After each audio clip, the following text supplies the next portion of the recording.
most Americans, our savings in our 401k account at work is one of our most important retirement assets. So in today's video, I want to break down for you what the average account balance is by age for 401k accounts. And then importantly, at the end, I'll share with you my thoughts as a financial advisor for over 20 years about how much money you should have saved in your 401k, both by age as well as how much money that you're making. Super important at the end, so be sure to stay until we get there. Okay, we're fortunate because every year Vanguard puts out a report on their 401ks, and its report is titled How America Saves. And as I record this, their most recent report is just a couple weeks old. So we're going to look at that report. And then we're also going to look at a report done by CNN that talks about what the average 401k balance is. They're using the same study. They present it in better format that's easier to understand. That's why we're using both reports. Okay, so let's just get right to it. What is the average account balance? So, instead of average, I want to go over median, which is half the people have more, half the people have less, because the average is impacted by some people that might have very large accounts. So I think the median is more important. Again, it's half the people have more than this amount and half the people have less. So for 25-year-olds, the median balance is a little less than $2,000. For 25 to 34-year-olds, the balance is a little over $11,000. As we get up to 35 to 44, the balance is $28,318. Then 45 to 54, believe it or not, the median still is under $50,000. It's $48,301. Then 55 to 64, so these are the people, if they're not retired, they're getting super close. It's $71,168. And then for people 65 and above, it's $70,620. Okay, so that was from the CNN report. But what does the Vanguard report say? The CNN report is using the previous years. So let's look at these same age numbers. And just as a reminder, 55 to 64 was $71,168. So how did 1 year differ for us? Well, for people 55 to 64, instead of that about 72,000, it was almost 88,000. It's 87,571. So why is it different? Well, 2023 was a good year in the stock market. And so people benefited from that. The balances in their accounts went up. But I think this report from Vanguard, which breaks it down by income as well as age, you're going to find interesting. So let's look at income first. First, for people making less than $15,000 a year, the median balance was about $3,700, which I'm really impressed by. It's hard to save $3,700 when you're making $15,000 a year. $15,000 to $30,000, it's about double that at $6,100. $30,000 to $50,000 is almost $25,000 saved. $75,000 to almost $100,000, they've got saved $51,000. $100,000 to $150,000, you can see that group has almost $100,000 saved, $91,000. I wish they were saving more. People making over $150,000 a year have saved $188,000. So it'd be nice if they were saving more. I also want to point out the male and female median balance, and you can see there is a skew there. For males, the median balance is $42,263, and for women, it's almost a third less. Let's call it 25% less at $31,164. Part of that is because of the gender pay gap. And part of that's probably due to other responsibilities that women are facing. But it'd be nice if those numbers were closer, if there wasn't that gender gap. Okay, let's keep going. The next table talks about job tenure. So people that have been in their job for under a year, they've got saved about $3,400. People that have been in their job 2 to 3 years, they have just under $15,000. People that have been in their job 4 to 6 years is a little over $30,000. 7 to 9 years is a little under $53,000. And then for people 10 or more years in their job, they have saved almost $125,000. Now, I should point out that the Vanguard study is just for the 401ks that they're managing. And many folks, by the time you've worked 20, 30, 40 years, we may have had 3, 4, 5 or more jobs, each of which that have a 401k. So this is the median balance for where they're currently at, their current 401k. Okay, I think folks will find it interesting to see what the average deferral rate is. What do employees defer out of their salary? So nationwide for Vanguard, it's 7.4%. This chart here shows it by income. I'm not going to go through each one.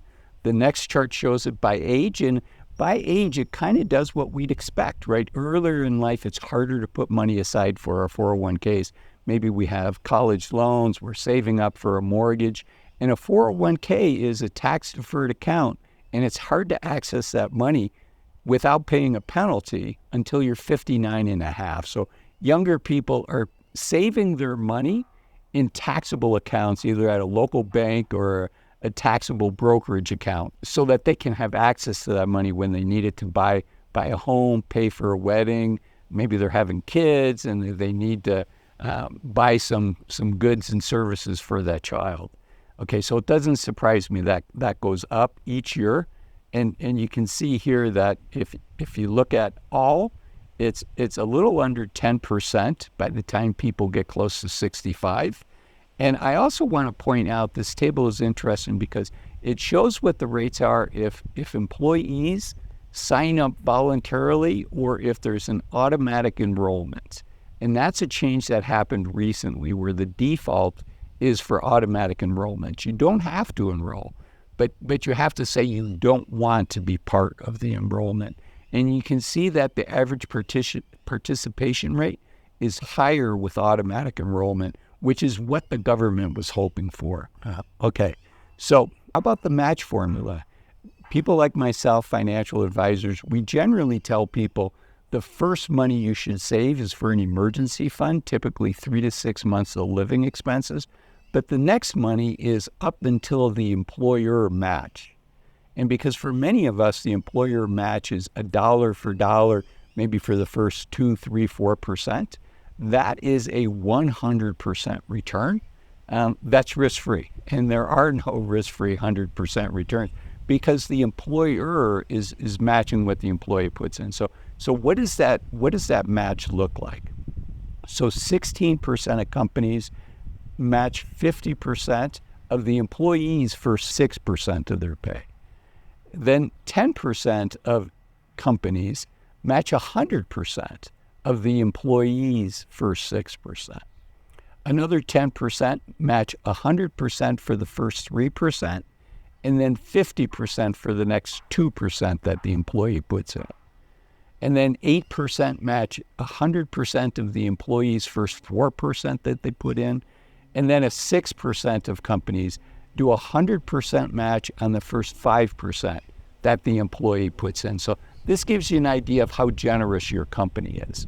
Now, I do want to give a word of caution that most companies have a vesting schedule. So your money is always your money, but the employer's money oftentimes is subject to vesting. And you can see here, about half of companies have no vesting. It's immediate vesting. And then another 2 to 9%, depending on if you look at the participants. Let's go with the participants. So 10% of participants have a 1-year cliff vesting, so you have to work there for a year before you get the company's money. 6% have 2 years, 9% have 3-year cliff, and then there's the graded, where maybe you're there for the first year, and then you get so much vesting per month. So you can look at that chart and get a feel for what the vesting schedule is. I also thought you'd be interested to see how are people investing their accounts. And this shows the asset allocation. And you can see in 2023, the average participant has 74% of their account, let's call it 3/4, exposed to equities, which are risk assets, whether that's a mutual fund, an exchange-traded fund, stocks. And you can see here, what's really interesting is that dark orange, and that is target-dated funds. So let's say somebody says, I know I'm going to be retiring in 2034, just to throw out a number. Then that that fund is automatically changing the allocation as you go. And you can see the growth of that in 10 years ago, in 2014, these target dated funds were just 23%. And now they're over 40% of total fund assets. It's very profitable for the custodian companies like Vanguard. And frankly, it's probably good for many people to be thinking about that, because unfortunately, a lot of folks kind of set it and then forget it on their 401k. It's one of those things that's easy to put off.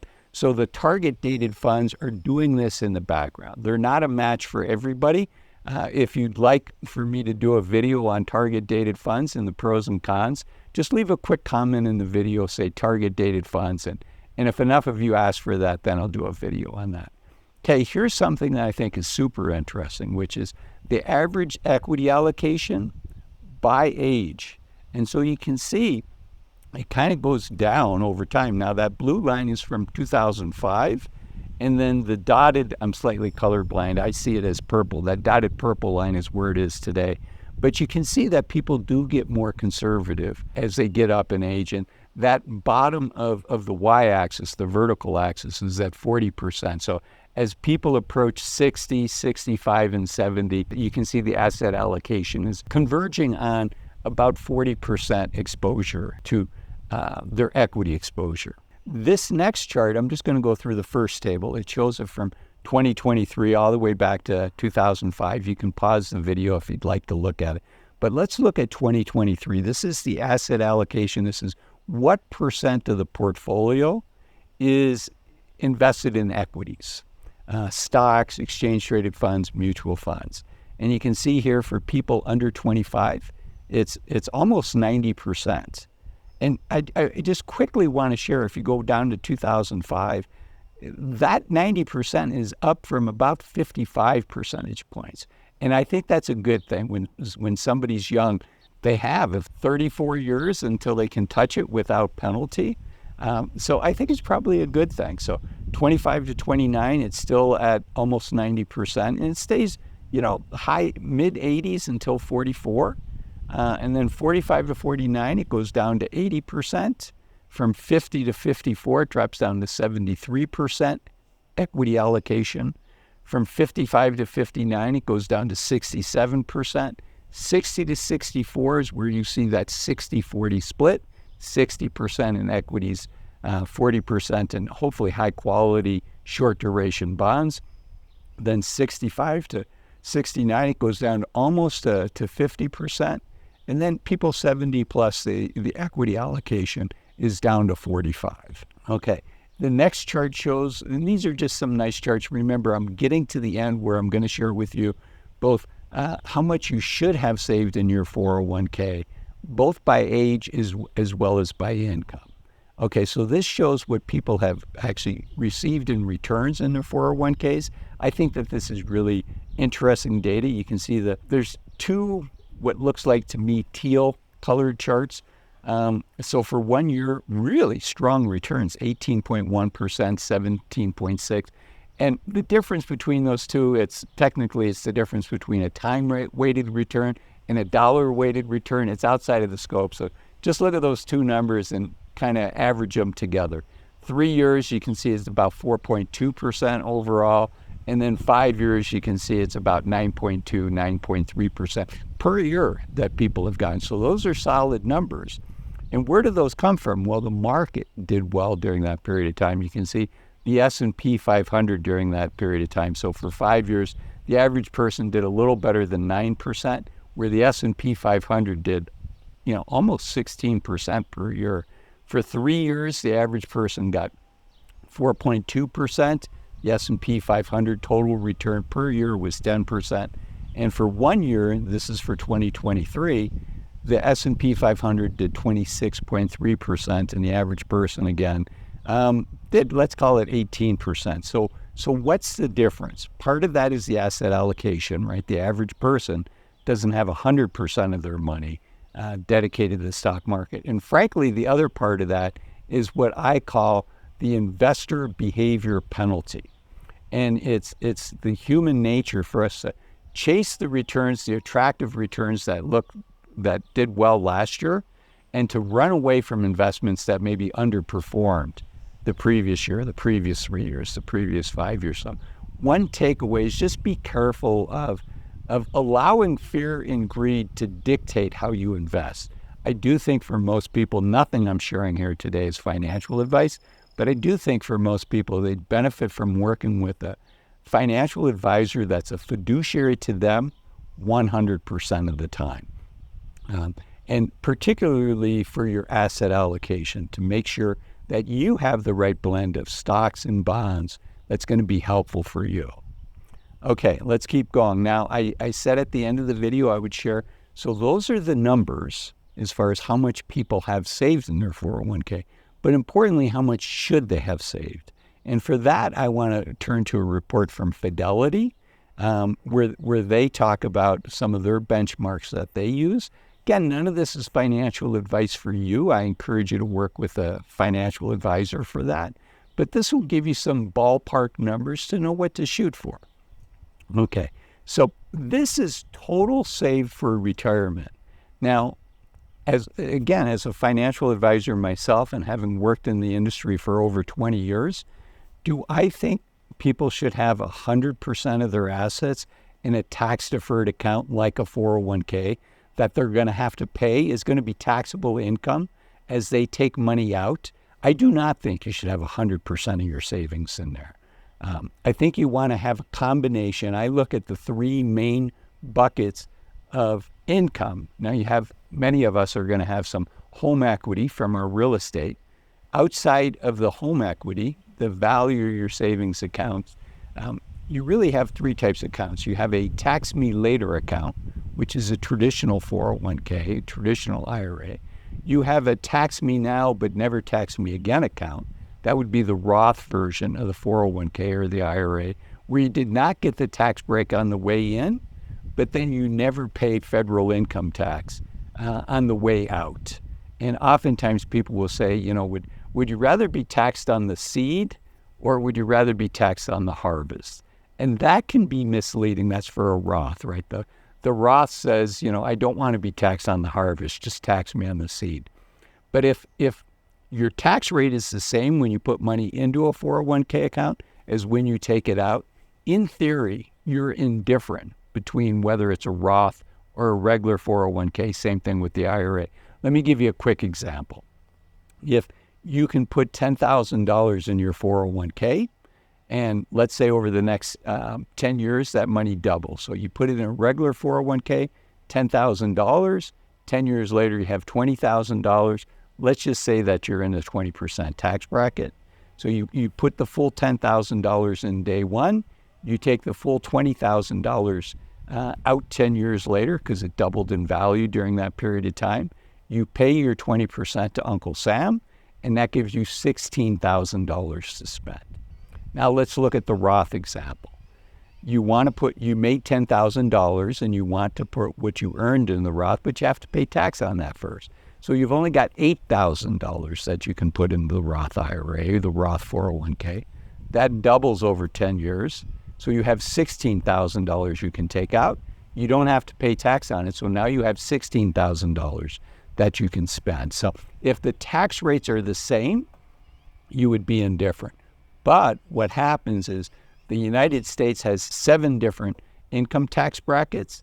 And so they're 10%, 12%, then they jump to 22, 24, then jump again up to 32, 34, and 37. So most of us, if we could be taxed at those lower tax brackets, that 10 and 12%, that's a rate that we'd be happy to pay.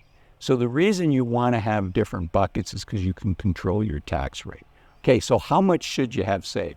All of this to say, all of your money should not be in the 401k. So for instance, this is what Fidelity says we should have saved by age. So by 30, we should have 1 times our salary saved. But this is total saved, not in a 401k. By 35, we should have 2 times that. By 40, we should have 3 times. By 45, we should have 4 times our salary saved total. By 50, we should have 6 times. 55, 7 times. 60, we should have 8 times. And by 67, we should have 10 times our salary. So just for easy math, let's say you're 50 years old and you're making $75,000. I don't think I gave myself easy math. No, I did not. But I believe that would be $450,000 if my math is correct at $75,000. Real close to that. Let's say, to make my math easier, you're earning $50,000. So that would be $300,000. And at $100,000, it would be $600,000. So it's $450,000. There we go. And at 67, let's say you're making $100,000. Fidelity would say you should have $100,000 saved in total, which would be $1 million. But how much of that should be in a regular 401k? How much of that should be in a Roth? How much of that should be in a savings account? That's something that you should probably see a financial advisor to help you figure that out. You know, a rough rule of thumb, if it was a third, you're probably going to be happier that you had that than 100% of your money in a 401k. But I don't know your situation. You really should work with a financial advisor. And speaking of your situation and planning, if you enjoyed this video, I think you'll find it really interesting to see how much does the average American have in income in retirement. What is the average income for a retiree in America? And that's why I made this video here. I'll see you in there. Thanks for watching this one.